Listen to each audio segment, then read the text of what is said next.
శ్రీ విష్ణు రూపాయ నమ శివాయ. కార్తీక పురాణంలో ఒక చిన్న కథ ఉంది, ఎంత రమణీయంగా ఉంటుందో. ఏమిటంటే, సరస్వతి నదీ తీరంలో ఒక శిథిలమైన శివాలయం ఉండేది. ఒకసారి అక్కడికి ఒక యోగి పుంగవుడు ఒక ఆయన వచ్చి కార్తీక మాసంలో సాధన చేసుకుందామని ఆలయం అంతా ఊడ్చి శుభ్రం చేసి పక్క గ్రామానికి వెళ్ళి ప్రమిదలు, నెయ్యి, వత్తులు అన్నీ తెచ్చి 12 దీపాలు వెలిగించి సాధన ప్రారంభించాడు. ఆ పక్కనే కలుగులో ఒక ఎలుక ఉండేది. దానికి ఆకలేసి చుట్టూ చూసేసరికి కొండెక్కిపోయిన ఒక దీపంలో వత్తికి నెయ్యి ముద్ద అంటుకుని కనిపించింది. ఆహా, తిందామని చెప్పి ఆ వత్తిని నోటితో కరుచుకుని తన కలుగులోకి పారిపోతూ ఉంటే ఆ పక్కనే వెలుగుతూ ఉన్న ఇంకొక దీపానికి వత్తి తగిలి అంటుకుంది.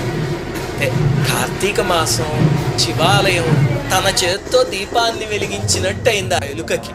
అంతే, పాపాలన్నీ హరించుకుపోయి మానవ రూపంలోకి వచ్చేసింది. అది చూసి ఆ యోగి ఆశ్చర్యపోయి, ఎవరినాయనో నువ్వు అని అడిగితే ఈ జరిగిన సంఘటన చెప్పి